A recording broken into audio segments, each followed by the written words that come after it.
Hi guys, welcome to another video. As you notice, I'm in a different background again. As you can probably get from the title, yes, this is another map art maker. And also, this is my 100 subscriber special, so thank you guys for getting me to 100 subscribers. I didn't think I'd get this far. Thanks to Crafty Masterman, because he originally made the first map art maker, which inspired me to make the other one, which inspired me to make this one. As you could tell, it's a slightly different panel system this time. On this side, we got the Y coordinates, and on this side, we get the X coordinates, and I got signs all over the place. I tried to reduce the amount of signs this time, and as you can tell, same size on the map as the other one was. It's the top left corner of the map. You might also notice that yes, there's only 4 colors, green, white, red, and blue. And that is because pistons are a 1x3, and each pixel on this is a 2x2 because this is 1/4 the size of my last one, the X and Z values, and that's 1/4 the size of Crafty Masterman. So this is actually 1/16 the size of Crafty Masterman's. And obviously I couldn't forget the gold lever that just selects all the pixels so that we can change all their colors at the same time. So I'm going to select all pixels and you're going to notice it's going to lag, but it's not going to be like forever lag. It's just going to lag for like a few seconds and then it goes back to normal. The old one would always lag even if you didn't touch it yet. It would just lag as soon as you looked up. There are some things you need to know about the color system before you try and do it. Basically I have an AND gate system, so white would be on bottom, then red, and then blue. So you have to have the AND gate for white on to turn the color to red, and then you'd obviously flick the red lever. To do blue, you'd have to flip the white, then the red, then the blue.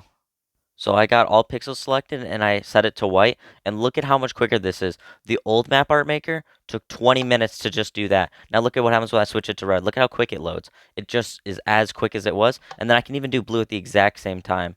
So yes, it does have fewer colors, but it loads so much quicker. There's less lag. It's smaller. It's like better in almost every way, except it has less colors. And also, sadly, it does not have a reset all button.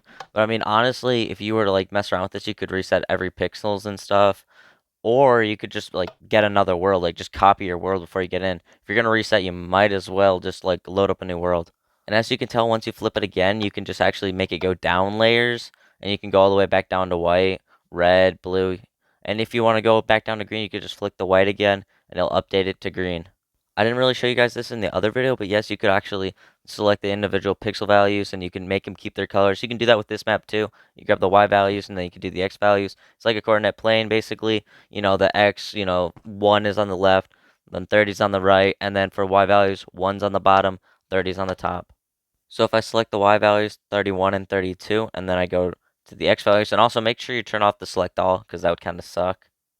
But now I go to the X values, and I'm going to select the X values. See, I already have it at white. It stays at white. I don't need to have it on, and then I just go to the X values, and I can select whatever X I want. Now, I'm not very artistic, so I'm just like going to speed this part up of me just making like a little face.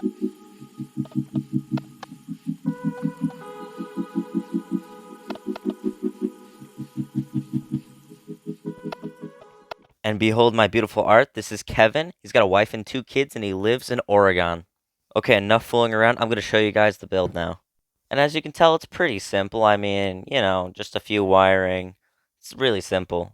The green wires are all the X coordinates, and the orange wires are all the Y coordinates. If we go out here, you can tell the white wire is for white color, red is for red coloring, and blue is for blue coloring. It's kind of hard to believe that in the X and Z values, this is 1/4 the size of the old one. I'm not even kidding. 1/4. The other one was 4 times bigger, and Crafty Masterman's was 4 times bigger than that. 16 times bigger than this. Look at how big this thing is. And it's all just for that little square in the top left corner of my map. That's it. That's all this is for. And look at how huge this thing is. Look how many layers there are. Some of you good redstoners might have noticed, yes, I'm using dispensers because pistons would be a 1x3 when extended, and I cannot have this because it's a 2x2.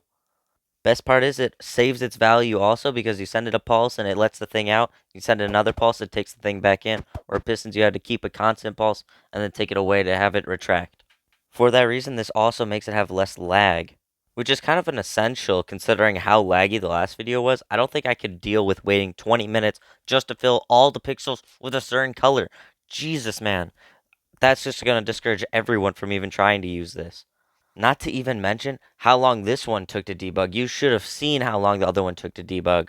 You know what? Now that I'm in the mood, we're just going to just do a time lapse of debugging this one.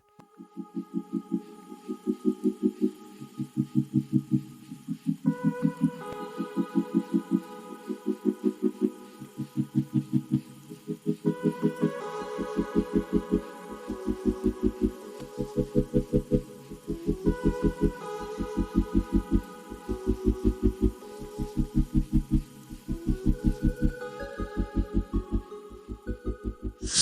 you guys know why I procrastinated for 2 months on debugging this, because it was going to take forever. That took forever. That was just some of the footage, and that was 60 times speed. So for every second you watched, that was a minute of me debugging. Before I explain how this ginormous thing works, I'm going to show you side-by-side comparison with this one and the last one. If you don't want to see that, just skip ahead.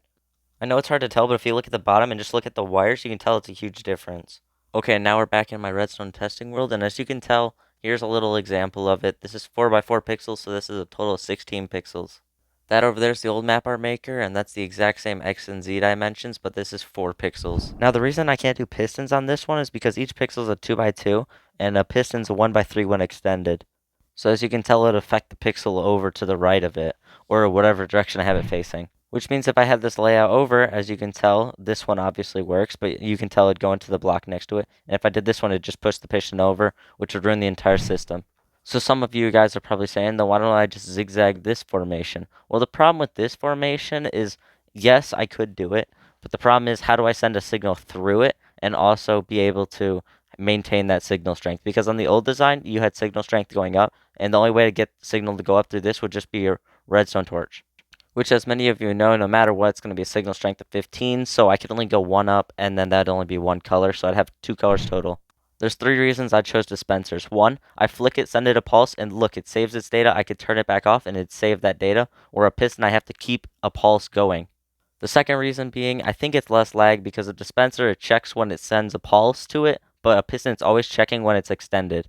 And as you guys might be realizing by now, I'm trying to have as less lag as possible in this because of how bad my Xbox is. And the third reason is, as you can tell from this, is a dispenser is a 1x1 when it's not activated and a 1x2 when it is activated, while a piston would be a 1x2 not activated and then a 1x3 activated, and it would run into the next area. Now, some of you guys might be wondering, how did I make the AND gate for the X and Z values? Well, it's pretty simple. I just did this design I came up with. It's a 1x2. The problem I came across with this design, though, is basically if it's next to each other, yes, it would work, but then look at, I have to do 4, so I have to have the X1, X2, and then the Y1, Y2 just to activate it, and it would activate them both. Which obviously won't work because I'm trying to select individual pixels and not groupings of pixels. So obviously the simple solution is just to stagger them, and look, it works easy, and they don't affect each other because they're diagonal. But obviously it has to run into another problem. Now obviously the AND gates do work, but I have to have a line for the X values that's in a straight line and the Y values in a straight line. As you can see with this design, the X and the Y values would be going the same direction, which wouldn't work because Y has to go sideways. And to show you that, look at, if this is the X values on bottom, then I can put a repeater and it'll activate them both, okay? Which is really simple, repeater, it activates them both. The problem with the Y direction, though, is that the line has to be going the opposite way, or perpendicular, which means the levers actually have to be on this side, which obviously these AND gates will still work, but the problem is I have to send the signal through them. And how would I send a signal through them? Because if I put the repeater, like here, for instance, then it's just going to run into the redstone line. So as you can tell, the repeater obviously is just coming from this torch, so no matter what I do with the Y, it does nothing to the repeater. I have to affect the X value to affect the repeater, which would just make no sense. So what I did to solve this problem is I have 2 layers of AND gates. I have these AND gates up here, but it's every other row instead. And then I have the AND gates on bottom, and then I just have the X values have 2 lines, and the Y values have 2 lines. Okay, now I just wanted to reduce the delay. So as you can tell, the input goes through the bottom and then goes out the top. But on this new design, I've actually changed it. So yes, obviously the AND gate on bottom, but then the inputs go through the sides to save time. Now, I know these look like little kid drawings, but this is the best I got for my representation, okay? The one on the left is the old one, and the one on the right is the new one. So in the old map art maker, the orange would represent the X and Y value machine, and then the purple represents the colors going in, and the white represents the data value storing area, and then it sends it up. But on the right, which is the new one, obviously, yes, it has the X and Y value thing, but there's 3 different color lines at the top, and since it dispenses, it automatically saves the data. And as you can tell, the new one's a lot quicker because look at how close the lines for the colors are to the top, which would be the display, okay? While on the left, it has to go through saving the data and then transferring it up, while this just goes through and then sends it up, and it's a lot closer. It's going to be kind of hard to tell, but look, I just send it one signal, and as you can tell on the little thing in the bottom, the 1 pixel has changed because I have the X and Y values for that selected. One last thing I need is to send these color signals. As you can tell, I can't use a transparent block. I have to use a solid block to send the signal, right? Which obviously makes sense. But the problem was, on maps, you need a transparent block for it to be able to be seen through, and solid block can't be seen through. So I need to figure out a block that is transparent to a map, but also isn't transparent so that it can send signals through it, so I can keep this thing compact. Now, the problem is obviously arises it can't be transparent and be solid at the same time.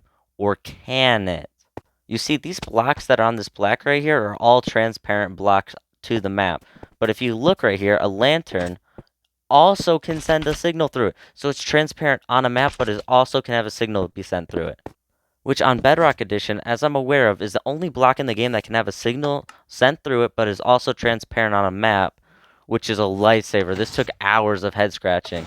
And as you can tell, I use these a lot in my builds because, yes, I can send Renzo signals down the line now, but obviously the black on bottom, you can see through it because the transparency on top, so you can see the black on bottom. Because if you go all the way up the line, even though we can't see it, the map itself sees that, yes, this glass is transparent, the redstone dust is transparent, then these lantern blocks are transparent, and the redstone torches are transparent, so it just travels all the way down the line to that black solid block.